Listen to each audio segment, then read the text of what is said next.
Selamat siang jemaat Tuhan, kita akan mulai pendalaman Alkitab pada kesempatan siang hari ini. Sebelum kita membaca bagian firman Tuhan dan juga merenungkannya, mari kita berdoa. Tuhan Yesus, terima kasih, kami bersyukur untuk pimpinan Tuhan menyertai kami hingga siang hari ini, dan kami boleh mendengarkan firman-Mu Tuhan lewat pendalaman Alkitab. Hanya Roh Kudus yang boleh memimpin kami dan menyertai kami, sehingga kami dimampukan untuk mengerti dan memahami bagian firman Tuhan yang boleh kami baca dan kami.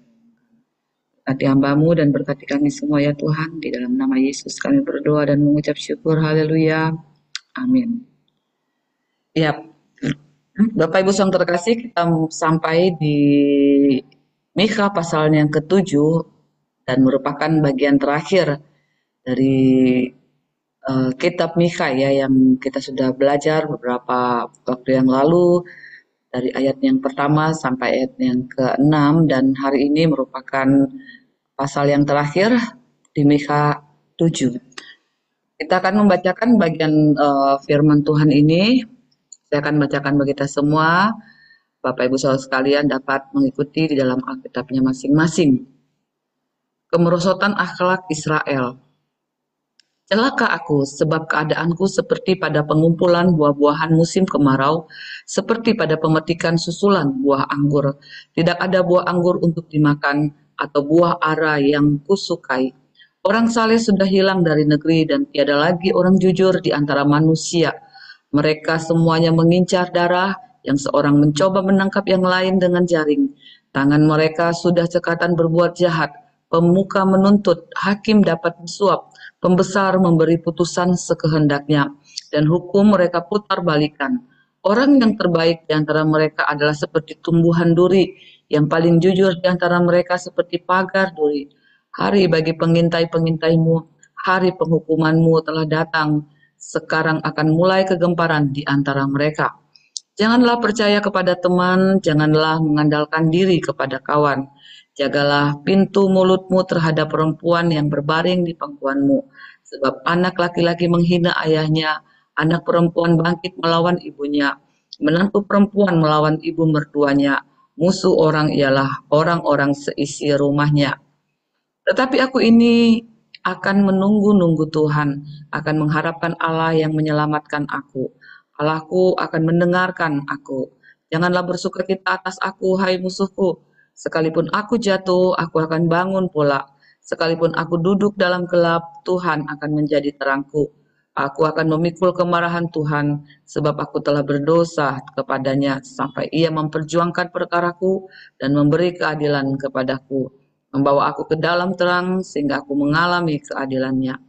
Musuhku akan melihatnya dan dengan malu ia akan menutupi mukanya. Dia yang berkata kepadaku, di mana Tuhan Allahmu? Mataku akan memandangi dia.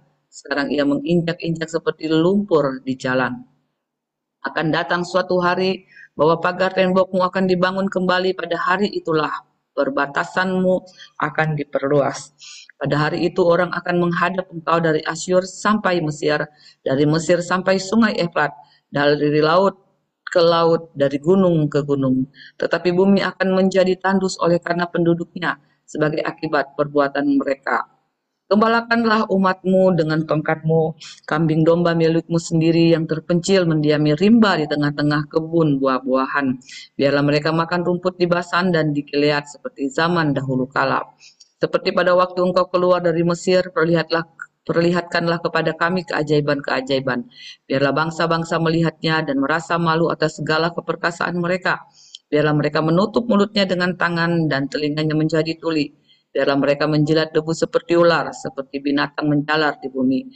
Biarlah mereka keluar dengan gemetar dari kubunya dan datang kepada Tuhan Allah kami dengan gentar, dengan takut kepadamu. Siapakah Allah seperti engkau mengampuni dosa, yang memaafkan pelanggaran dari sisa-sisa miliknya sendiri, yang tidak bertahan dalam murkanya untuk seterusnya, melainkan berkenan kepada kasih setia. Biarlah ia kembali menyayangi kita, menghapuskan kesalahan-kesalahan kita, dan melemparkan segala dosa kita ke dalam tubir-tubir laut.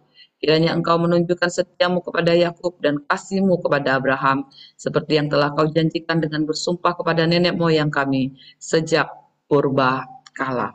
Demikian dia pembacaan firman Tuhan kita pada kesempatan siang hari ini. Jemaat yang terkasih dalam Tuhan, kita melihat pasal 7 adalah pasal terakhir dan pasal ini berkaitan erat dengan kitab Ratapan ya, kalau kita melihat, dan juga ada kitab Yeremia di dalamnya. Di sini kita mendengar suatu ungkapan ataupun suatu doa yang dinaikkan dari sisa umat yang bertobat pada masa kesengsaraan besar yang terjadi pada saat itu. Bagaimana Nabi, yaitu dalam hal ini adalah Nabi Mika, berbicara atas nama mereka yang tidak lagi berjalan di dalam kesombongan. Berbicara atas nama mereka yang boleh datang merendahkan diri di hadapan Tuhan, yang boleh datang kepada Tuhan dengan kesadaran bahwa mereka memang telah berdosa kepada Tuhan, mereka telah meninggalkan Tuhan, mereka tidak lagi mengindahkan kehadiran Tuhan di tengah-tengah mereka saat itu. Mereka dengan kerendahan hati menyadari dan mengakui segala dosa-dosa mereka. Mereka datang untuk apa? Untuk menaikkan doa yang disampaikan ya melalui Nabi Mika pada saat itu. Dan kita melihat di sini mereka mengakui ya, mereka sungguh-sungguh mengakui ketika mereka di dalam kerendahan hati menghadap Tuhan, di dalam doa yang dinaikkan, mereka sungguh-sungguh mengakui bagaimana tangan keadilan Tuhan itu boleh mendisiplin mereka lewat keadaan yang mungkin tidak mengenakan, lewat situasi yang harus mereka alami saat itu, lewat kejadian, lewat peristiwa yang membuat mereka mungkin tidak enak, tetapi mereka tahu bahwa tangan keadilan Tuhan oleh karena pemberontakan, oleh karena dosa yang mereka lakukan, ini menjadi bagian dari disiplin mereka. Dan kita melihat di sini bagaimana Nabi Mika menjadikan dirinya itu satu dengan mereka. Ya, dia menganggap celaan kota itu sebagai miliknya sendiri dan mengeluh tentang keadaannya yang menyedihkan. Ya, dia membawa kepada Tuhan, dia menaikkan hal itu kepada Tuhan, menyatakan hal itu kepada Tuhan tentang keadaannya, tentang keadaan kota, tentang situasi dan kondisi yang mereka alami. Dan mereka istilahnya itu datang kepada Tuhan, memandang kepada Tuhan dengan penuh keyakinan bahwa apa? Bahwa Allah di dalam kasih karunia-Nya boleh sanggup memulihkan mereka. Ini adalah penyataan iman gitu ya. Ini adalah perkataan iman yang boleh dinaikkan oleh Mika sebagai nabi yang boleh berbicara kepada umat dan juga boleh menaikkan doa kepada Tuhan. Ya, pernyataan iman, perkataan iman bahwa di tengah-tengah keberdosaan, di tengah-tengah keadilan, tangan keadilan Tuhan sebagai bentuk disiplin atas kehidupan mereka, atas kehidupan umatnya, bahwa Allah boleh menyatakan kasih karunia-Nya. Allah boleh menyatakan satu rencananya yang kekal, yaitu memulihkan umatnya.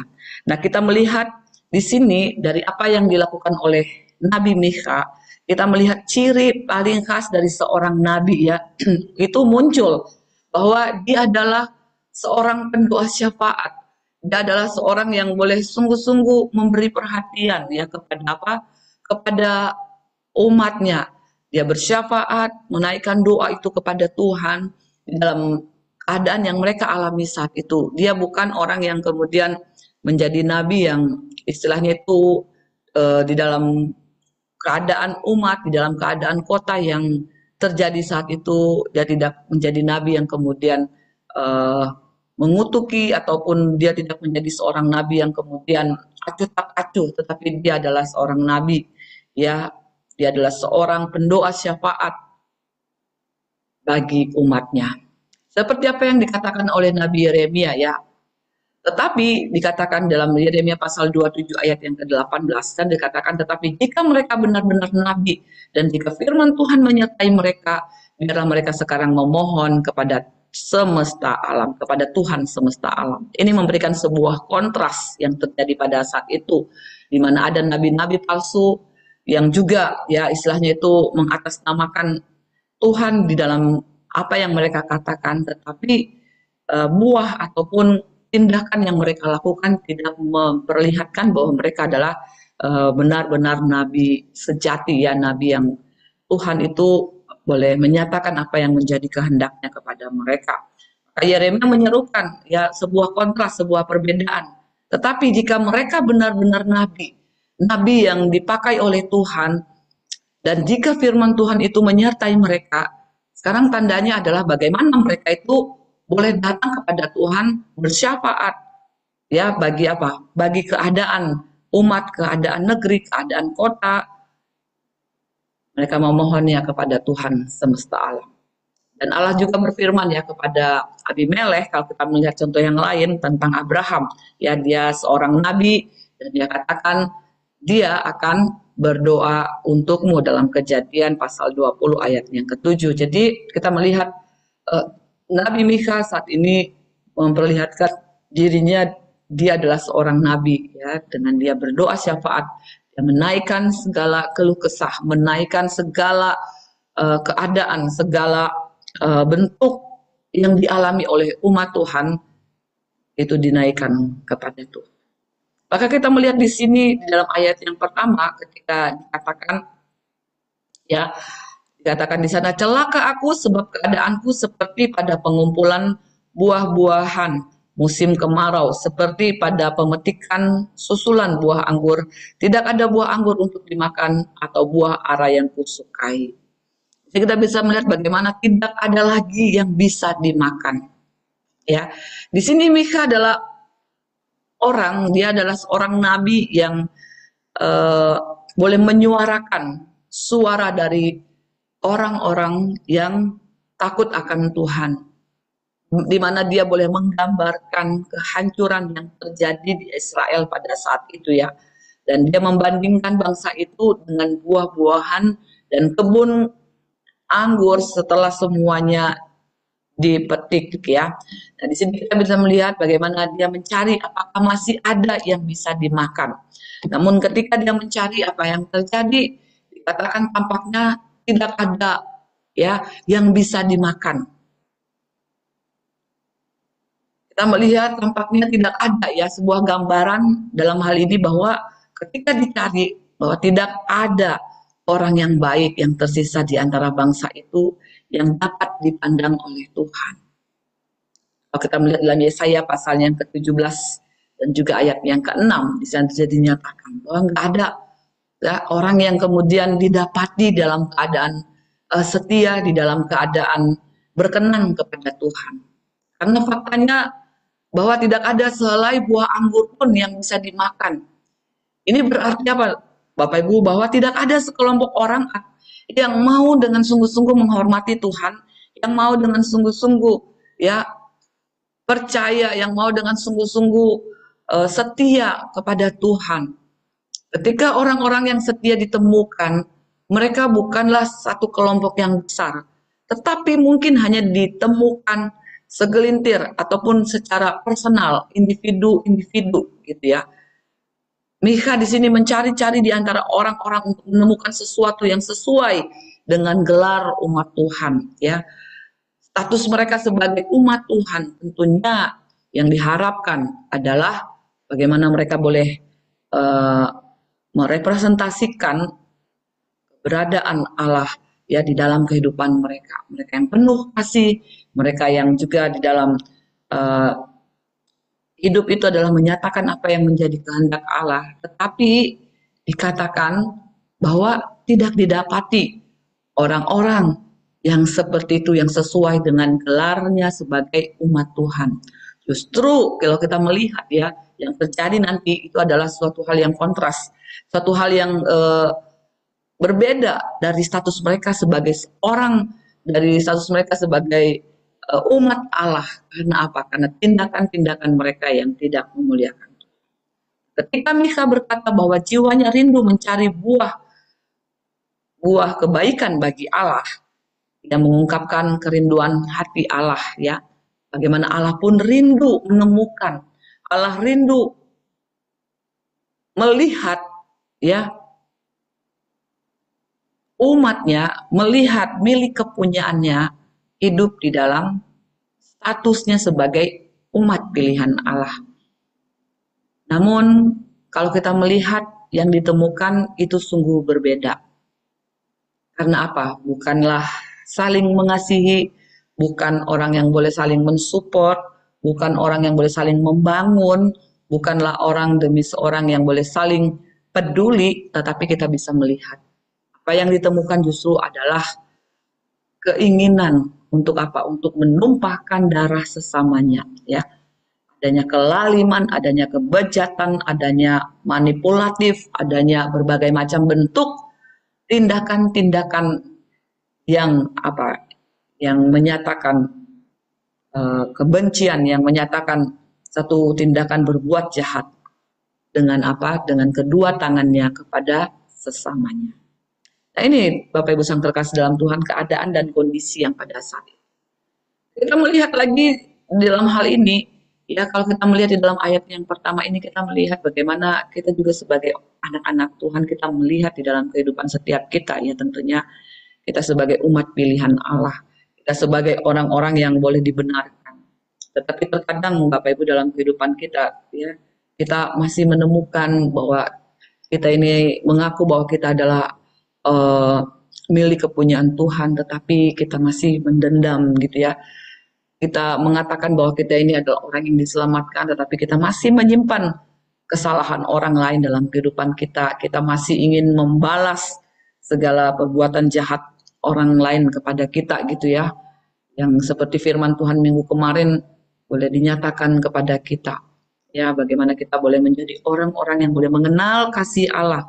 Ya, boleh menyatakan kasih Kristus yang boleh mengubahkan, yang boleh perbaharui kehidupan kita, yang boleh memulihkan keadaan kita, ya lewat apa? Lewat kita boleh saling mengasihi sesama kita. Ini menjadi suatu hal Bapak Ibu yang menjadi perenungan bagi kita saat ini. Apakah Allah menemukan yang memang Tuhan cari dalam kehidupan kita, ya sebagai status kita sebagai anak-anak Tuhan, yaitu pengenalan kita akan Dia, yaitu kasih kita kepada Dia dan juga kasih kita kepada sesama kita. Dan bagaimana karakter Kristus itu juga boleh nyata atas kehidupan kita. Jangan sampai di tengah-tengah kumpulan orang-orang percaya ya tidak didapati hal yang seperti itu. Ini menjadi sebuah hal yang ironi, tetapi biarlah kita boleh dengan kesadaran kita di dalam pertolongan Roh Kudus boleh menyatakan buah-buah Roh itu ya di dalam kehidupan kita, bukan dengan kekuatan kita tapi dengan kekuatan Tuhan. Karena kalau kita melihat lebih lanjut Bapak Ibu di dalam ayat yang kedua, ayat yang kedua di sana bagaimana tidak ada lagi umat yang takut akan Allah. Di ayat yang kedua di sana dikatakan orang saleh sudah hilang dari negeri dan tiada lagi orang jujur di antara manusia. Mereka semuanya mengincar darah, yang seorang mencoba menangkap yang lain dengan jaring. Nah, ketika Mikha ini melihat sekeliling untuk mencari, untuk menemukan orang yang saleh yang masih tersisa, dia menyimpulkan bahwa mereka telah binasa dari negeri itu. Siapakah mereka? Yaitu Israel. Sebagai umat pilihan Allah. Nabi seolah-olah mengatakan bahwa bagaimana dia ditinggalkan sendirian. Seperti Elia di Horeb ya, di dalam satu Raja-Raja pasal 19 ayat yang ke-10. Siapakah orang saleh yang dimaksudkan di sini ya? Orang saleh adalah orang yang takut akan Tuhan. Orang saleh adalah orang yang boleh menyatakan segala kemurahan Allah di dalam dirinya kepada sesama. Bagaimana kalau kita melihat ya orang saleh adalah orang-orang yang dimampukan ya, bukan dengan kemampuannya tetapi dengan kemampuan Tuhan untuk menyatakan seperti 9 ucapan bahagia, seperti ucapan bahagia ya yang dinyatakan di dalam Injil Matius pasal yang ke-5. Ya, berbahagialah mereka yang miskin di hadapan Allah. Ya, dengan seterusnya, apakah semua ucapan bahagia ini menjadi bagian yang juga kita renungkan ya, yang juga menjadi bagian yang kita boleh usahakan bukan dengan kekuatan kita tentunya, tapi dengan kekuatan Tuhan itu boleh nyata atas kehidupan kita. Semakin hari kita boleh semakin diproses gitu Bapak Ibu, untuk apa? Untuk boleh hidup sesuai dengan apa yang Allah mau gitu ya. Sebagaimana dikatakan buah ara yang matang pada akhir musim panas itu tidak dapat ditemukan. Yang seharusnya Bapak Ibu itu ditemukan, tetapi sayangnya tidak ditemukan. Ibaratnya seperti itulah orang saleh, seperti itulah orang jujur tidak ditemukan lagi di Israel. Bagaimana kebun-kebun buah tidak menghasilkan buah, dikatakan demikian pula Israel tidak memiliki orang yang takut akan Tuhan, tidak lagi memiliki orang-orang yang jujur, tidak lagi memiliki orang-orang yang berintegritas pada zaman Mikha. Ya, semua orang berbuat sesuai, dikatakan tadi, sesuai dengan kehendaknya, sesuai dengan apa yang dia pandang baik, sesuai dengan apa yang menjadi kehendak, menjadi keinginannya. Nah, kita bisa melihat bagaimana ketika orang berbuat segala sesuatu menurut apa yang dia pandang baik, menurut kehendaknya, ya, kita bisa melihat bagaimana natur dosa itu selalu membawa manusia ya untuk melakukan segala hal yang bertentangan dengan kehendak Tuhan. Dan Mika menyaksikan adanya pertumpahan darah, bagaimana mereka begitu bersemangat gitu ya, begitu mereka dengan tenaga mereka untuk apa? Menangkap sesama mereka dengan jaring, dikatakan.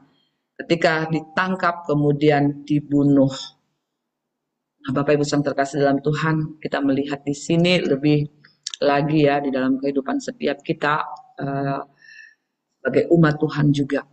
Ya, bagaimana natur dosa yang ada dalam diri manusia memang selalu membawa manusia pada apa? Pada kepentingan diri sendiri.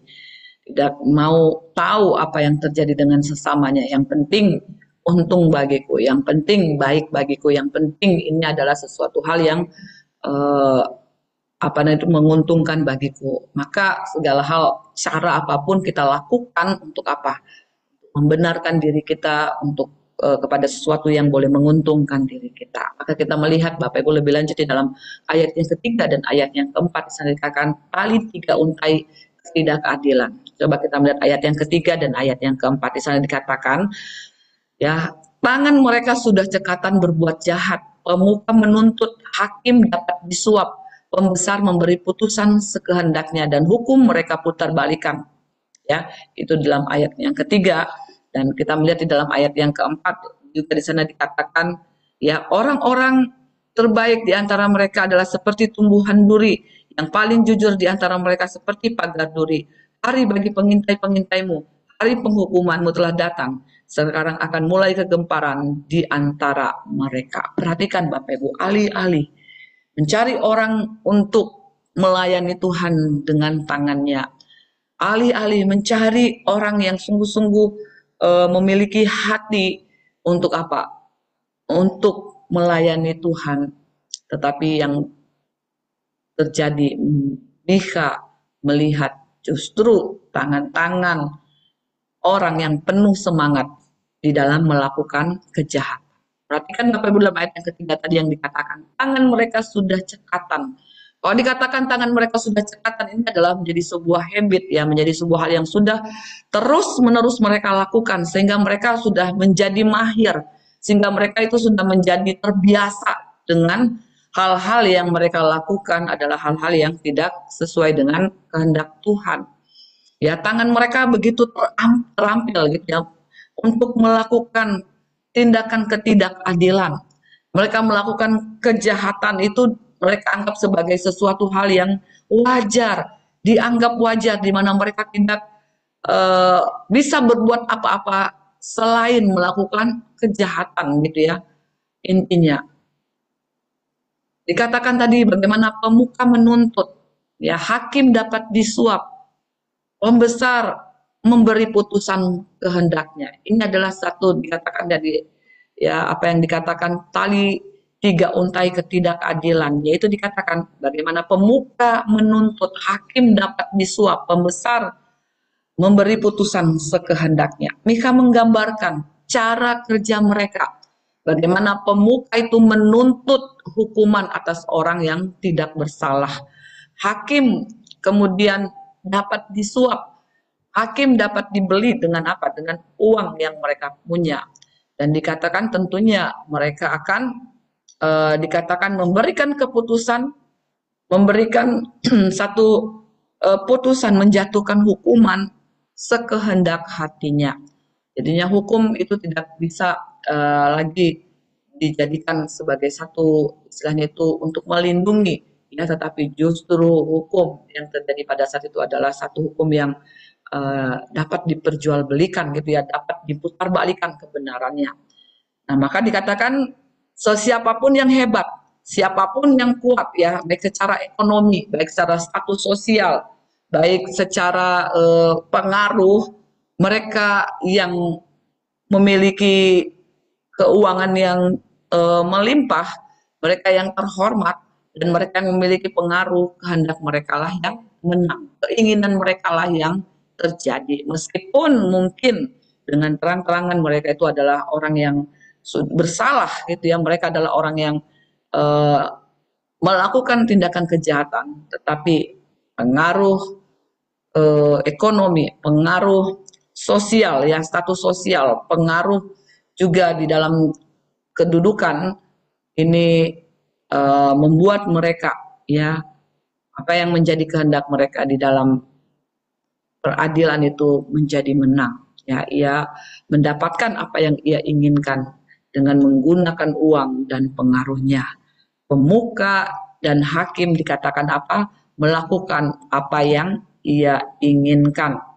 Nah, kita melihat ketiga pelaku kejahatan ini ya dikatakan membentuk tali tiga untai ketidakadilan yang menjadikannya itu begitu kuat ya, bagai tali yang dipilin memilin satu dosa menjadi dosa yang lain gitu. Nah, ini kita bisa melihat ya adanya pastinya dosa akan melahirkan dosa dan ketidakadilan dalam banyak aspek itu terjadi. Seharusnya orang-orang seperti mereka yang dapat diharapkan memberikan perlindungan, yang diharapkan dapat memberikan keadilan, justru respon mereka mengecewakan. Justru apa yang mereka lakukan adalah hal yang uh, bertentangan gitu ya dengan ya apa yang seharusnya mereka lakukan, memberikan keadilan, memberikan rasa apa namanya itu keadilan gitu ya, perlindungan kepada orang-orang yang membutuhkan. Tapi mata mereka ibaratnya itu sudah tertutup ya, apa yang menjadi pandangan mereka adalah kepada sesuatu ya, kalau itu di depan mata kita ini ada uang, tentunya yang terjadi yang kita lihat adalah uang gitu ya, maka segala sesuatu itu tidak kita perhatikan, kita tidak menjadi peduli apakah orang itu kemudian memohon keadilan di tengah-tengah perkaranya, itu tidak dipikirkan oleh mereka. Oleh karena apa? Oleh karena mata hati mereka itu sudah tertutup dengan apa yang dinamakan dengan mamon tadi. Kita melihat Bapak Ibu yang terkasih dalam Tuhan, ya dikatakan apa? Sehingga dikatakan apa? Bahwa respon mereka itu mengecewakan. Maka yang terbaik, yang seharusnya mereka adalah orang-orang terbaik, orang-orang yang ketika mereka diangkat sebagai pemuka, sebagai hakim, sebagai pembesar, mereka dianggap orang yang paling jujur, ternyata dikatakan mereka itu seperti duri, seperti pagar duri, gitu ya. Orang yang bisa memberikan perlindungan, yang seharusnya memberikan perlindungan kepada mereka, justru berbalik adalah orang-orang yang mencelakai, orang-orang yang ibaratnya itu memberikan apa? Menyebabkan cedera dan penderitaan di dalam kehidupan mereka. Ayat yang keempat tadi dikatakan bahwa orang yang terbaik di antara mereka adalah seperti tumbuhan duri, yang paling jujur di antara mereka seperti pagar duri. Hari bagi pengintai-pengintaimu, hari penghukumanmu telah datang. Sekarang akan mulai kegemparan di antara mereka. Bapak Ibu yang terkasih, kita melihat bagaimana tokoh-tokoh tersebut tidak hanya mengecewakan ketika kita mengharapkan sesuatu dari mereka, tetapi juga dikatakan menyebabkan cedera, ya, menyebabkan penderitaan, menyebabkan kesusahan, ya. Karena apa? Karena mereka diibaratkan tadi seperti apa? Dikatakan mereka tadi diibaratkan seperti tumbuhan duri, ya, pagar duri. Kita bisa melihat ketika semua orang, bahkan yang baik, itu begitu jahat.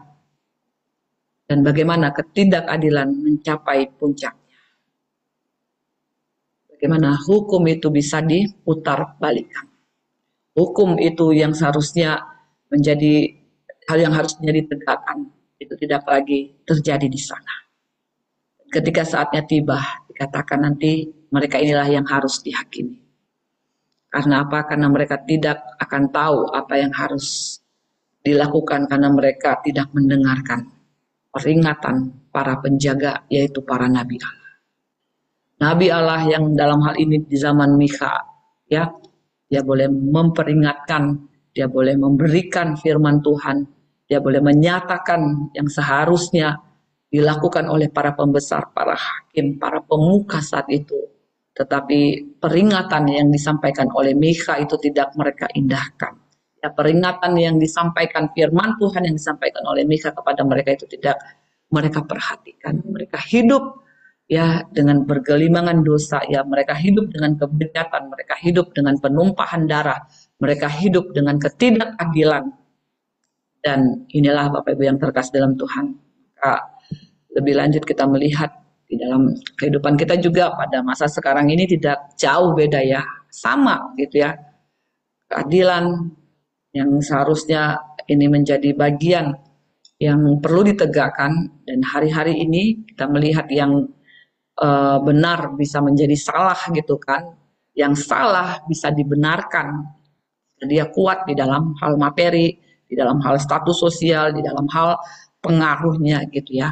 Ini tidak asing lagi bagi kita juga yang mendengarkan firman Tuhan saat ini. Kita melihat bagaimana dari peristiwa ini ya di dalam ayatnya yang kelima dan ayatnya yang keenam ya, bagaimana dikatakan bahwa tidak seorang pun itu bisa dipercaya. Saya akan bacakan ayat 5 dan ayat yang ke-6. Bisa dikatakan, janganlah percaya kepada teman, janganlah mengandalkan diri kepada kawan, jagalah pintu mulutmu terhadap perempuan yang berbaring di pangkuanmu. Sebab anak laki-laki menghina ayahnya, anak perempuan bangkit melawan ibunya, menantu perempuan melawan ibu mertuanya, musuh orang ialah orang-orang seisi rumahnya. Bapak Ibu yang terkasih, kita perhatikan bagaimana dosa itu begitu dahsyat ya, merasuk di dalam diri manusia, sehingga hubungan relasi dengan sesamanya itu hancur ya, berantakan gitu ya. Hubungan relasi manusia dengan sesamanya ini menjadi satu relasi yang sudah dicemari oleh dosa ya, bentuk manipulatif, bentuk berbagai macam bentuk yang kasih yang dinyatakan itu adalah kasih yang sudah dicemari oleh dosa. Maka tidak ada lagi dikatakan perlindungan yang dapat ditemukan di dalam sebuah relasi persahabatan, di dalam sebuah relasi pernikahan, ataupun ikatan keluarga. Orang-orang yang seharusnya dapat kita percayai di dalam segala situasi yang kepadanya kita mungkin bisa berbagi rahasia, kita boleh curhat, kita boleh mengutarakan mungkin unek-unek kita, masalah kita, yang seharusnya dia bisa istilahnya menolong kita, membantu kita, istilahnya mendoakan, menguatkan. Justru kita melihat orang-orang yang kita bisa percaya seharusnya, teman-teman yang seharusnya kita dekati tanpa curiga, namun kita melihat sekarang ya, kita harus mendekati mereka dengan rasa curiga. Maka dikatakan jangan percaya kepada apa yang mereka katakan ya, dengan apa yang mereka lakukan kepada kita. Karena sesungguhnya apa? Manusia itu sungguh benar-benar tidak begitu peduli gitu ya dengan apa yang menjadi masalah kita. Walaupun terkadang mungkin kadang mereka mendengarkan, tetapi bukan mendengarkan kemudian mau menolong kita, memberikan support, memberikan dukungan mungkin melalui doa dan lain sebagainya. Tetapi terkadang itu mereka pakai untuk apa? Untuk kemudian dipakai untuk apa? Untuk mengumbar setiap aib kita ya, setiap hal-hal yang kita lakukan di dalam kehidupan ini.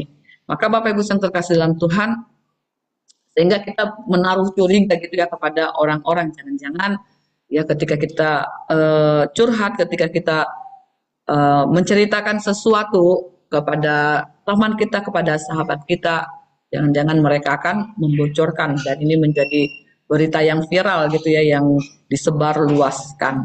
Maka dikatakan jangan percaya dengan apa yang mereka katakan, dengan apa yang mereka lakukan kepada kita. Karena apa? Karena tadi itu, ya, karena dikatakan mereka adalah penipu, tidak ada seorang pun yang dapat dipercaya. Demikian Bapak Ibu, satu hal yang kita bisa melihat ya, bagaimana dosa itu merusak relasi yang sudah dinyatakan oleh Allah sejak belum dalam penciptaan gitu ya. Bagaimana manusia, ya bahkan orang yang terdekat sekalipun Bapak Ibu itu tidak bisa kita andalkan. Karena apa? Karena sedemikian natur dosa, ya. Kecuali nanti kita bisa melihat pemulihan itu dinyatakan di dalam Kristus dalam kehidupan kita. Bagaimana Dia memulihkan, mendamaikan kita dengan Allah, mendamaikan kita dengan sesama, dan juga kita boleh berdamai dengan diri kita sendiri. Ini menjadi pemulihan yang dinyatakan, yang dilakukan oleh Kristus di dalam karya keselamatannya. Karena tanpa karya Kristus, tanpa pemulihan yang Kristus boleh lakukan, hanyalah orang-orang yang boleh menyatakan segala hal kepada sesama kita dengan bentuk manipulatif dan lain sebagainya. Maka dikatakan jangan bicara terlalu banyak bahkan kepada hubungan yang paling berharga di bumi, ya, yaitu pasangan kita yang mungkin dekat dengan kita, tetapi dikatakan jangan bicara gegabah. Bapak Ibu yang terkasih dalam Tuhan, ini adalah satu hubungan yang intim ya di dalam relasi manusia dengan manusia. Tetapi terkadang dalam pernikahan antara suami dan istri, terkadang apa?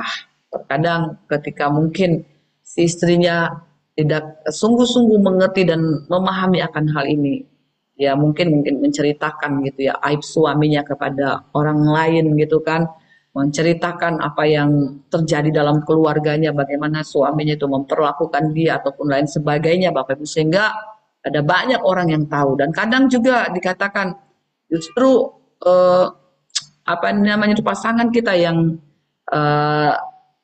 tidak sungguh-sungguh takut akan Tuhan justru akan bukan mengangkat kita, tetapi kadang justru menjatuhkan kita. Maka dikatakan dalam hal ini ia mungkin dekat dengan kita, tetapi jangan bicara gegabah. Rusaknya hubungan ini akibat apa Bapak Ibu? Tentunya akibat dosa gitu ya, akibat penolakan terhadap Allah.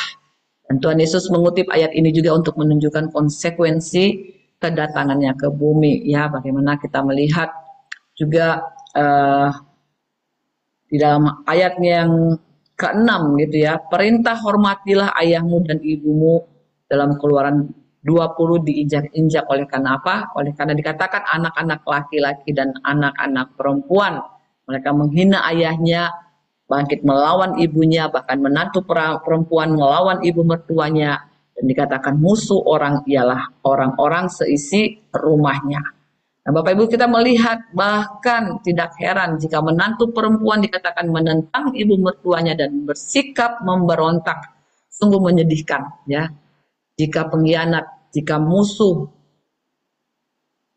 terburuk seseorang adalah teman serumahnya sendiri, adalah anak-anaknya sendiri, adalah sahabat-sahabatnya sendiri, yang dari mereka perlindungan dan rasa aman itu seharusnya diharapkan, didapatkan. Tetapi justru mereka berbalik menjadi orang-orang yang menjatuhkan, orang-orang yang kemudian kalau ibaratnya itu menusuk kita dari belakang gitu ya.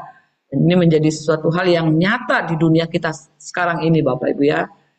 Dan tentunya inilah yang perlu kita perhatikan dan bagaimana perlu kita sungguh-sungguh berdoa kepada Tuhan gitu istilahnya Bapak Ibu. Kita tahu bahwa pemulihan relasi ini boleh terjadi ketika kita semuanya ada di dalam Kristus ya. Kita semua boleh percaya kepada Kristus.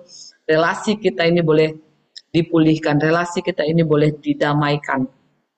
Karena apa?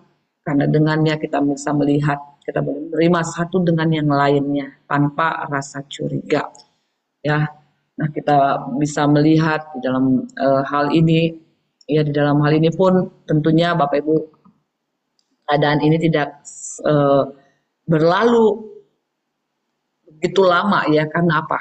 Karena tentunya ada sebuah pengharapan, ya ada sebuah pengharapan yang boleh dinyatakan Tuhan. Pemulihan ini boleh terjadi ya di dalam Yesus Kristus. Nah, maka kita bisa melihat bagaimana pengharapan baru bagi Sion. Dikatakan berjaga-jagalah dengan penuh harap kepada Tuhan. Maka kita tidak boleh lagi mengandalkan istilahnya manusia. Ya, karena manusia juga sama dengan kita, manusia yang sedang berproses ke arah keserupaan dengan Kristus. Manusia yang sedang berproses di dalam pembentukannya menjadi pribadi-pribadi, menjadi bejana-bejana yang boleh memuliakan Tuhan. Maka kita bisa melihat setelah Nabi Mika menyampaikan keluhannya tentang kebobrokan zamannya, ya, ia memandang kepada Tuhan. Ya, Mika menggunakan kata tetapi yang mempertegas kontras dengan ayat sebelumnya. Ya, ayat sebelumnya sudah kita bahas tadi di dalam ayat yang pertama sampai ayat yang ke-6. Ya, adanya ketidakadilan, bagaimana Tuhan tidak lagi diindahkan, tidak lagi dihormati, bagaimana Tuhan, firman Tuhan itu tidak lagi diperhatikan. Bagaimana orang itu istilahnya itu pemuka-pemuka agama, bagaimana pemimpin-pemimpin, pembesar-pembesar yang seharusnya kepada mereka rasa aman, perlindungan itu diperoleh, maka itu pun tidak terjadi di sana, ya. Dan bagaimana dikatakan Bapak Ibu relasi dengan relasi juga menjadi hancur gitu ya. Apa yang dikatakan ya, kita tidak lagi bisa mengharapkan mereka, tidak bisa mengandalkan mereka, bahkan anak-anak dikatakan memberontak gitu ya, dikatakan tidak lagi menghormati orang tua mereka.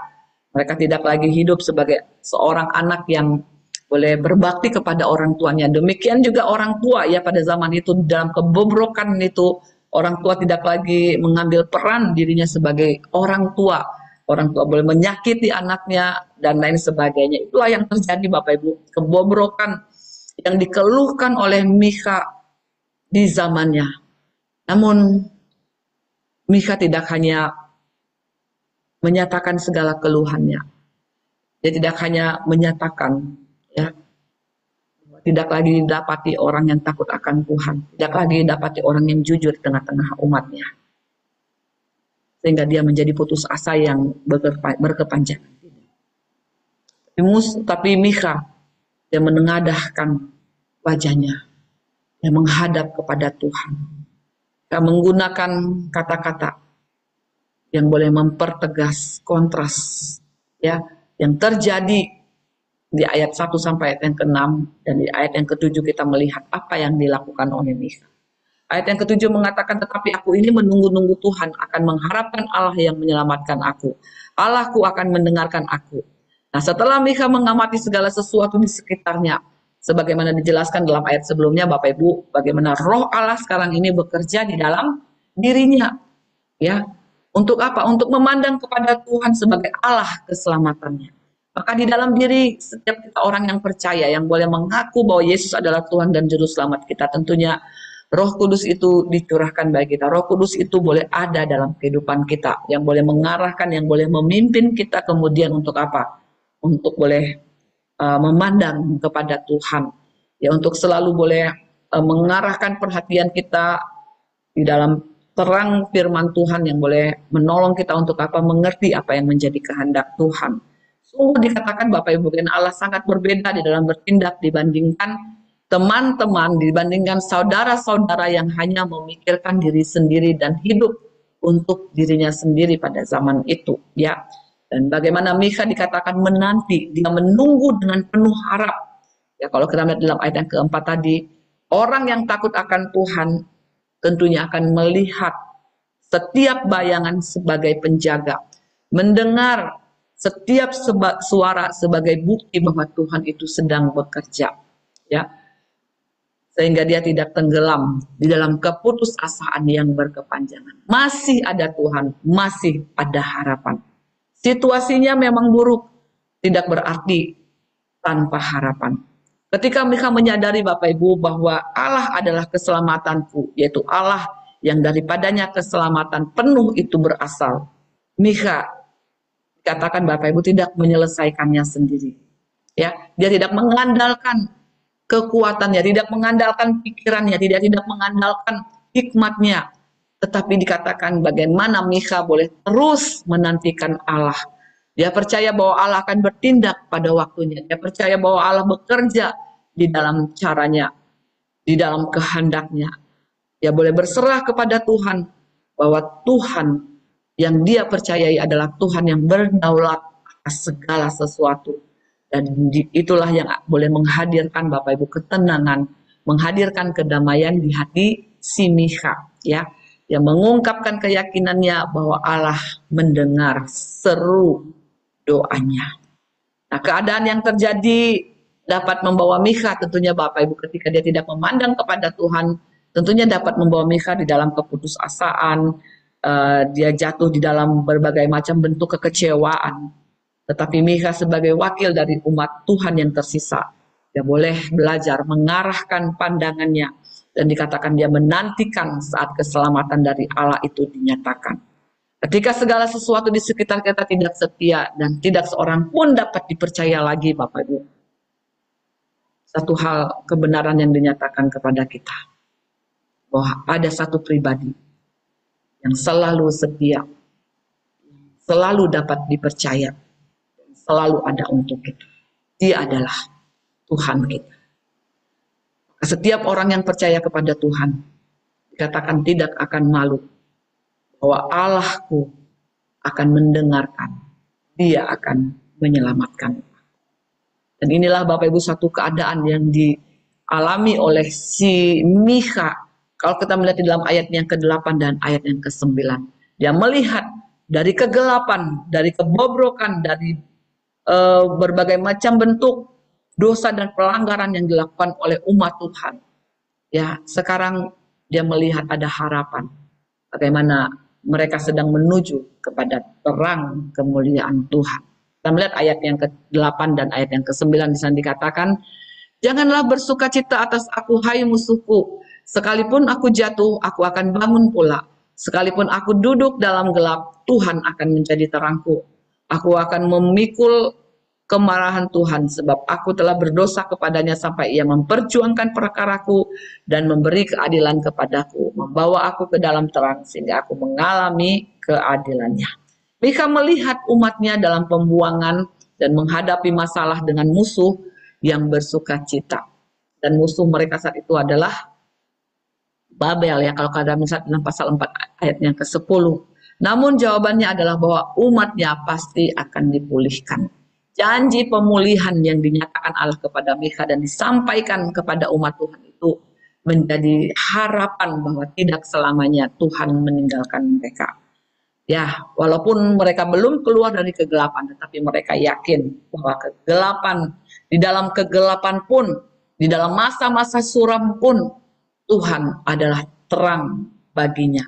Tuhan adalah terang bagi setiap kita. Dan bahwa terang itu boleh mengusir kegelapan.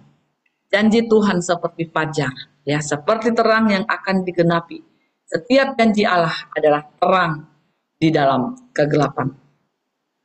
Janji Tuhan adalah terang di tengah-tengah ketidak ada harapan. Kita melihat meskipun orang percaya melewati masa-masa sulit, namun suatu hari kelak mereka akan menerima warisan.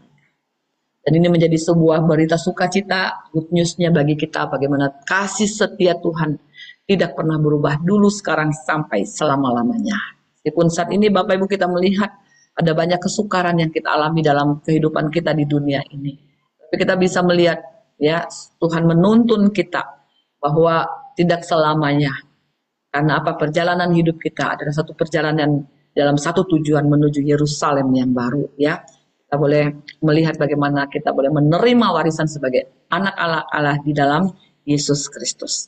Dan di dalam hal ini Mikha bukan hanya sekedar Bapak Ibu dia melihat satu harapan, tetapi di dalam satu bentuk pengakuan dosa-dosanya. Dia boleh tetap tunduk pada disiplin Allah. Dia yakin akan tindakan Allah yang benar karena dosa-dosa umat. Ya, musuh diperintahkan oleh Allah sebagai tongkat untuk mendisiplin mereka. Ini adalah sebuah kesadaran, kebenaran yang ditemukan, kebenaran yang ditangkap oleh si Mikha.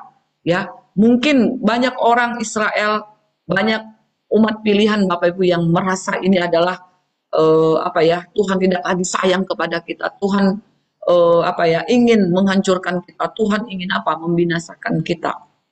Tapi kita bisa melihat, ya, segala bentuk kesulitan, segala bentuk hal yang tidak mengenakan yang terjadi.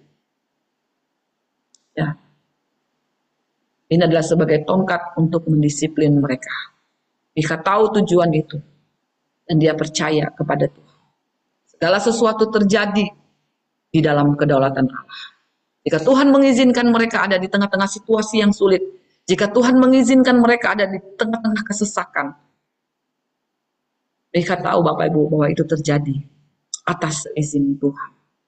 Maka ketika dia menyadari kebenaran ini, dia mampu melewati setiap kesulitan demi kesulitan dengan keberserahan penuh bahwa dia Tuhan adalah Tuhan yang berdaulat. Inilah kepercayaan Mika dan sisa dari umat di akhir zaman.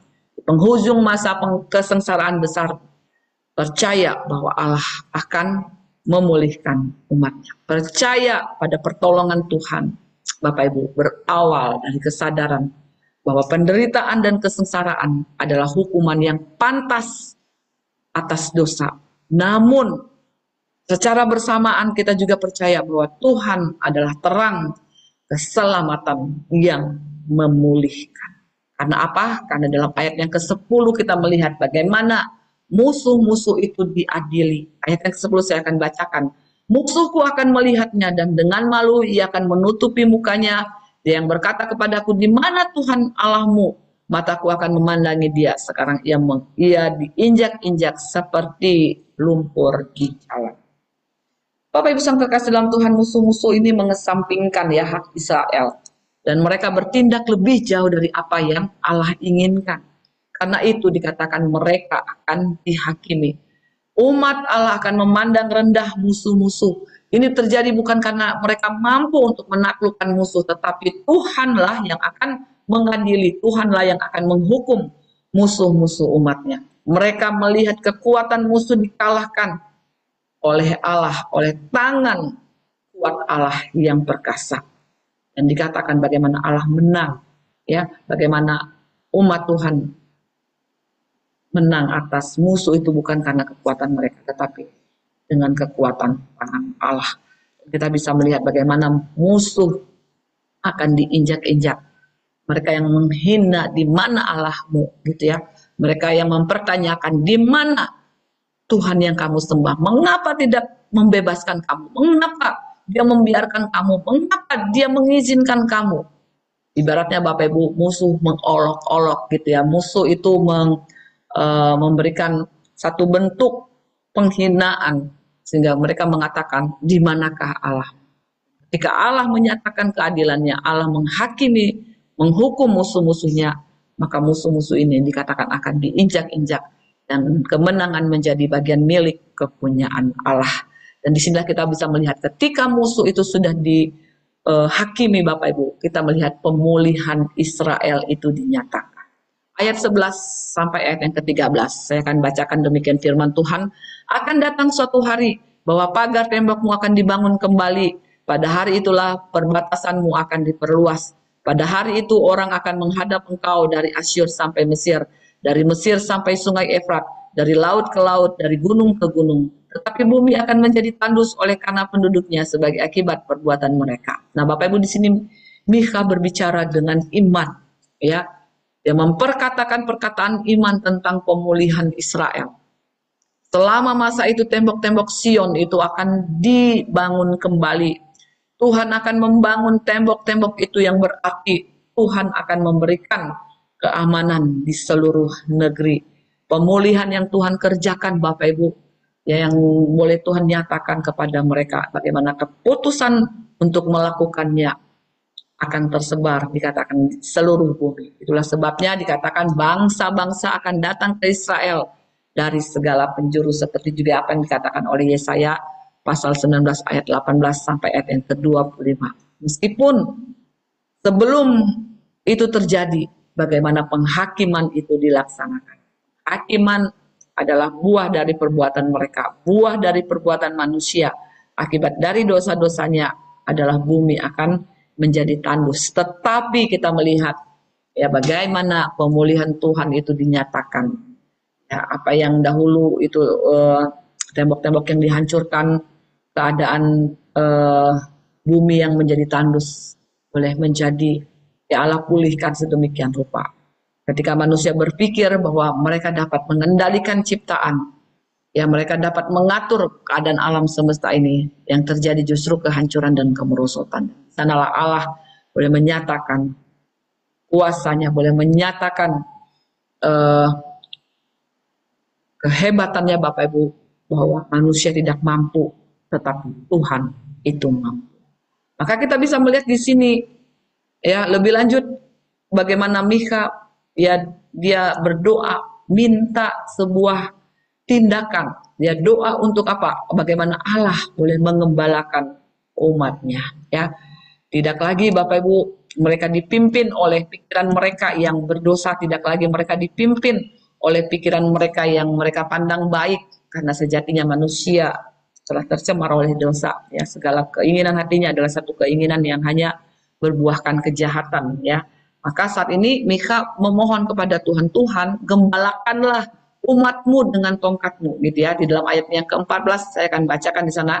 Tuhan gembalakanlah umatmu dengan tongkatmu, kambing domba milikmu sendiri yang terpencil mendiami rimba di tengah-tengah kebun buah-buahan, biarlah mereka makan rumput di Basan dan di Gilead seperti pada zaman dahulu kala.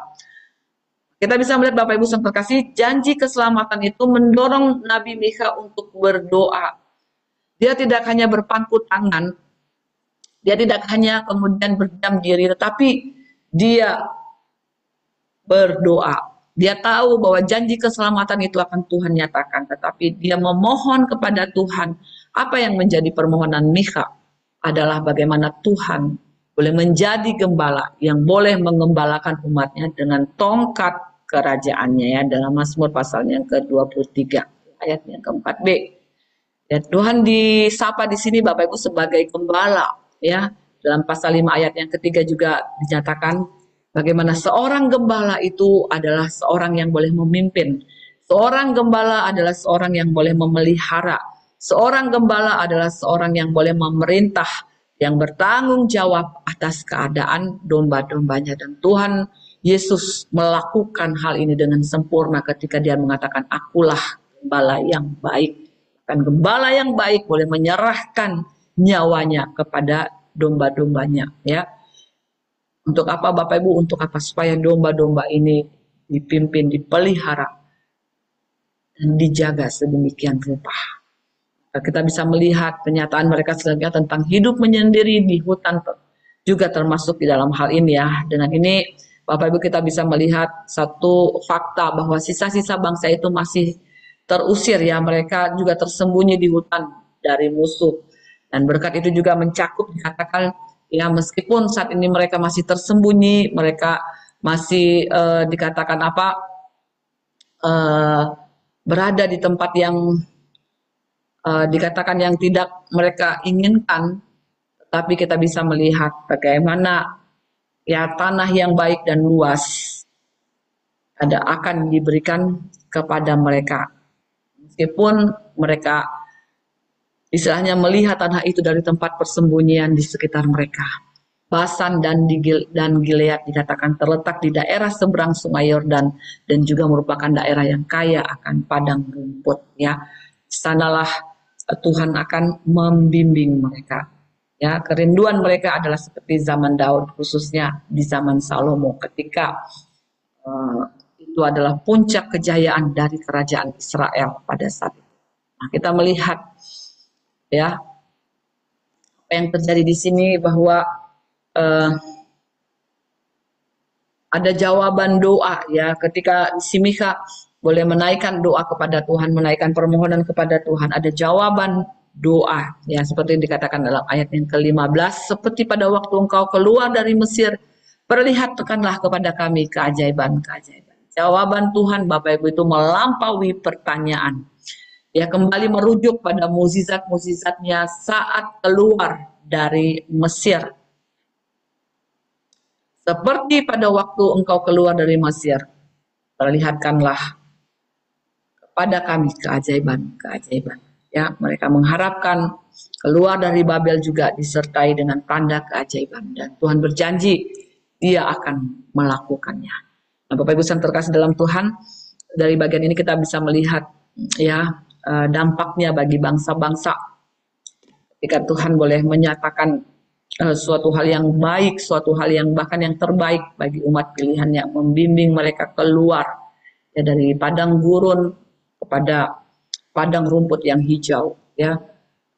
Dan kita bisa melihat bagaimana meskipun perjalanan dari Mesir ya ke tanah perjanjian adalah suatu keadaan yang mungkin Bapak Ibu kita melihat yang di mana mereka memberontak, di mana mereka juga menggerutu, tetapi kita melihat bagaimana keajaiban, tanda-tanda mukjizat itu dinyatakan Allah secara luar biasa. Ya, dan Tuhan juga boleh menyatakan keajaiban itu Bapak Ibu ketika mereka keluar dari Babel. Tidak mungkin itu menjadi mungkin di tangan. Kita melihat apa yang menjadi dampak bagi bangsa-bangsa, ayat yang ke-16 dan ayat yang ke-17.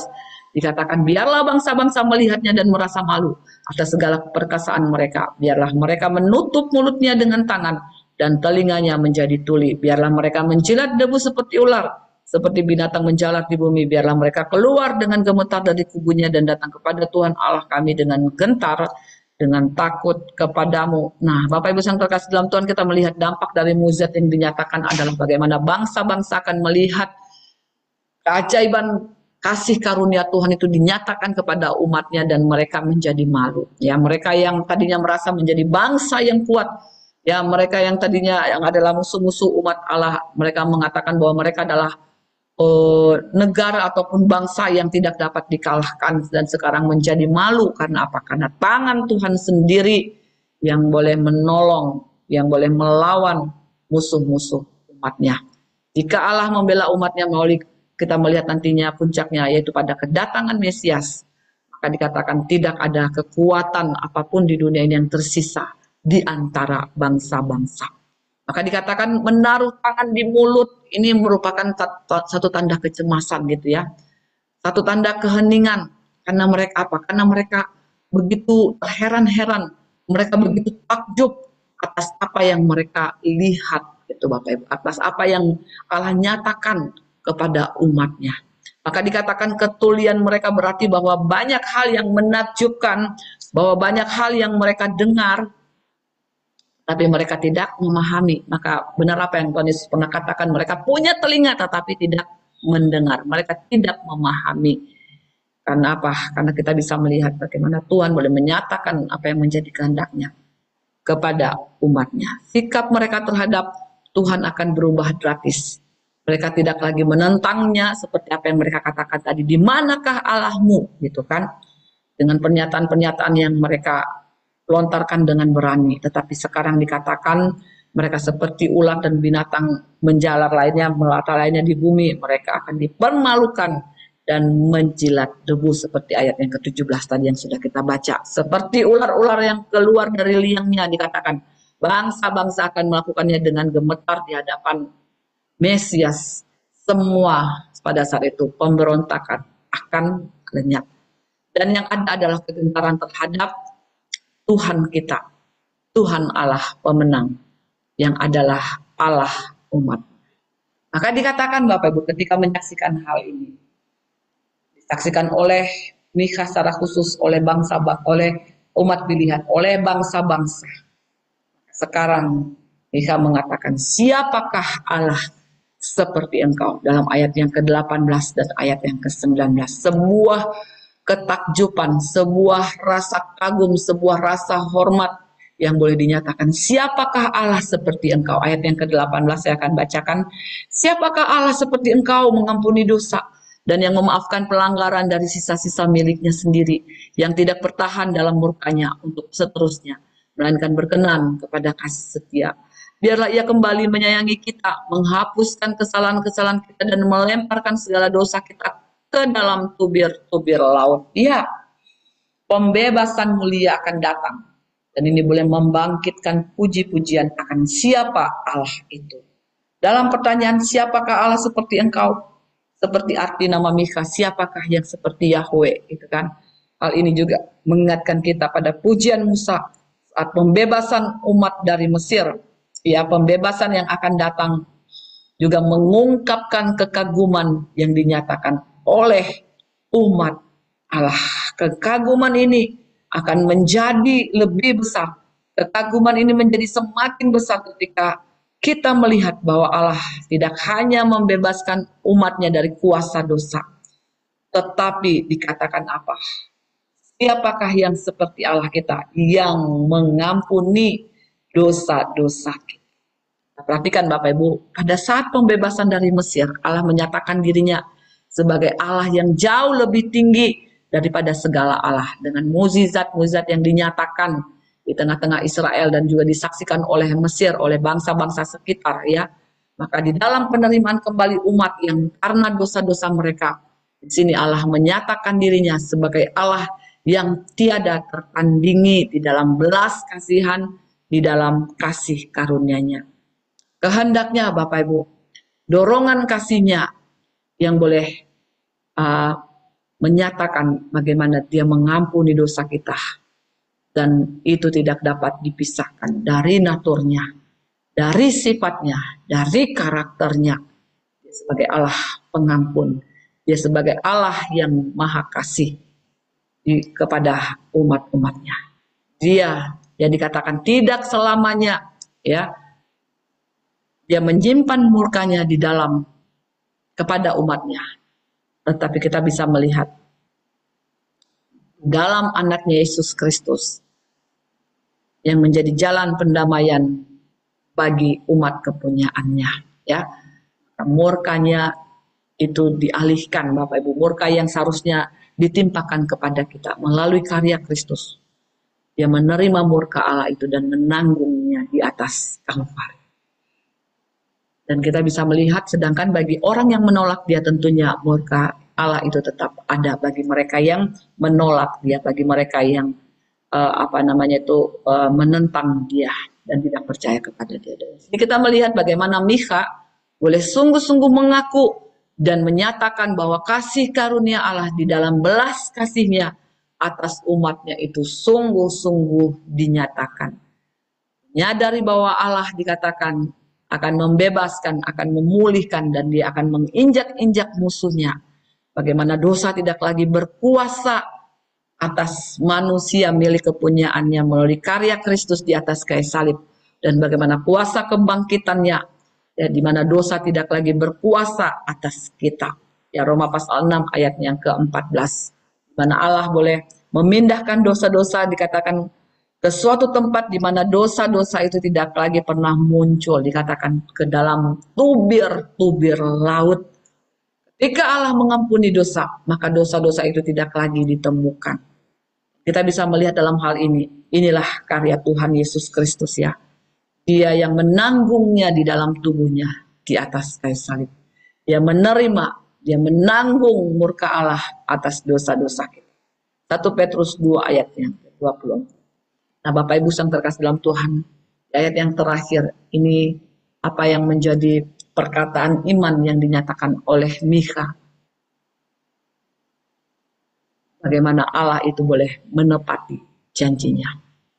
Dan itu sudah terjadi Bapak Ibu. Nubuatan tentang Yesus Kristus yang telah dinyatakan di dalam Kejadian pasal 3 ayat yang ke-15 ketika manusia jatuh ke dalam dosa. Dinubuatkan oleh para nabi. Dan janji itu ditepati. Janji itu sudah tergenapi. Ayat yang ke-20 dikatakan, kiranya engkau menunjukkan setiamu kepada Yakub dan kasihmu kepada Abraham seperti yang telah kau janjikan dengan bersumpah kepada nenek moyang kami sejak purbakala. Bapak Ibu yang terkasih dalam Tuhan, puji Tuhan ya, kita melihat bagaimana Allah bertindak menggenapi semua janjinya. Dia tidak pernah lupa, apalagi mengingkari apa yang menjadi janjinya yang telah ia perkatakan kepada mereka ya. Dalam Kejadian 12 ayat 2 dan 3, Mazmur 105 ayat 9 dan 10, dua nama disebutkan, Yakub dan Abraham. Sungguh luar biasa bahwa Allah memberikan kebenaran kepada Yakub dan kasih yang tidak pernah berubah kepada Abraham. Kita melihat bagaimana Yakub sering tidak setia ya. Kita melihat bagaimana Yakub sering tidak benar ya di dalam tindakannya, tetapi kita melihat bagaimana ya Penggenapan janji-janji yang diberikan kepadanya akan menjadi tanda khusus dari kasih dan kesetiaan Allah yang tidak pernah berubah. Dan juga kepada Abraham, penggenapan janji-janji Allah pada akhirnya bukanlah hasil dari kesetiaan Abraham, melainkan dari kasih Allah yang tidak pernah berubah. Maka segala sesuatunya Bapak Ibu kita melihat, ya, semuanya berasal dari inisiatif Allah, bukan karena usaha manusia. Kita hanya bisa mengucap syukur dan kita boleh membalas segala kebaikan Tuhan lewat kesediaan kita mengikuti apa yang menjadi kehendak Allah atas kehidupan kita. Dan kita menemukan paralelnya dalam perjanjian baru, yaitu dalam Roma pasal yang ke-11. Bersama Mikha dan Paulus kita menyanyikan satu lagu pengagungan kepada Dia Allah yang setia. Ketika Paulus mengatakan, oh alangkah dalamnya kekayaan hikmat dan pengetahuan Allah. Sungguh tak terselidiki keputusan-keputusannya, dan sungguh tidak terselami jalan-jalannya. Sebab siapakah yang mengetahui pikiran Tuhan? Siapakah yang menjadi penasehatnya? Siapakah yang lebih dahulu memberi kepadanya sehingga ia harus menggantinya? Nah, di sini kita bisa melihat. Sebab segala sesuatu dari Dia dan oleh Dia dan kepada Dia, bagi Dialah kemuliaan sampai selama-lamanya. Bapak Ibu yang terkasih dalam Tuhan, jadi sebuah berita sukacita kepada kita, yang mendorong kita seharusnya yang hidup pada zaman ini Bapak Ibu, untuk terus mengasihi Tuhan, mencintai Tuhan, mengagumi Dia dalam kehidupan setiap kita, dalam segala karyanya, ya, di dalam maksud-maksudnya, di dalam rencananya atas kehidupan kita. Sehingga kita tidak lagi menjadi manusia yang berputus asa dengan segala macam dilematika kehidupan yang kita alami, dengan berbagai macam bentuk kesulitan, tekanan, pergumulan, tantangan, persoalan yang kita hadapi. Kita yakin Bapak Ibu, jika segala sesuatu terjadi atas kehidupan kita, ya, kalau kita benar-benar hidup di dalam Tuhan, maka segala sesuatu tidak pernah terjadi di luar sepengetahuan Tuhan. Dia memberikan kekuatan, yang memberikan iman kepada kita untuk kita tetap percaya kepada janjinya, untuk kita tetap taat kepada perintah-perintahnya. Itulah yang akan meluruskan jalan kita. Itulah yang akan menjaga langkah-langkah kita dari ketersesatan di tengah-tengah dunia ini. Kiranya Tuhan yang menolong kita, kiranya Tuhan yang boleh semakin meneguhkan kita, dan kita boleh semakin mengasihi dan mencintai Dia dalam kehidupan kita. Amin. Mari kita berdoa. Tuhan Yesus, terima kasih, kami bersyukur untuk kasih setiamu Tuhan yang tidak pernah berubah dulu, sekarang, sampai selama-lamanya. Kiranya kami boleh terus dikuatkan di dalam pengharapan kami akan Engkau. Kedatanganmu yang kedua kali mengangkat setiap kami para salehmu, dan kami tahu Tuhan, bahwa Engkau begitu mengasihi kami, menjaga dan memelihara kami, karena Engkau adalah gembala yang baik atas kami. Dalam nama Tuhan Yesus kami berdoa dan mengucap syukur. Haleluya. Amin. Terima kasih Bapak Ibu, Tuhan Yesus memberkati kita.